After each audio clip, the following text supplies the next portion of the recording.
Hi guys, hope you are all doing good. So let's see some fun activities today. I'll be teaching you two talams. One is Adi Talam and the second one is Rupaka Talam. So in this Adi Talam, there are totally 8 beats. One lagu followed by two rhythms. That is 1, 2, 3, 4, 5, 6, 7, 8.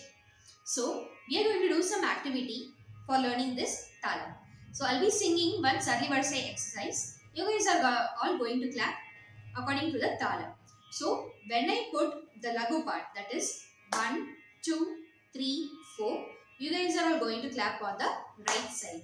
And when I put the rhythm part, that is 1, 2, 1, 2, you guys are all going to clap on the left side. So I'll be singing the Sarli Varsai exercise now. You should clap according to the talam. Sa re ga ma pa da ni sa ni da pa ma ga re sa. We'll do one more time.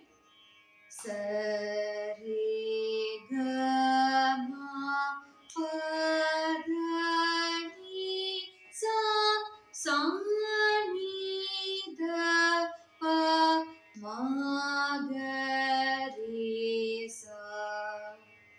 Hope you guys would have clapped.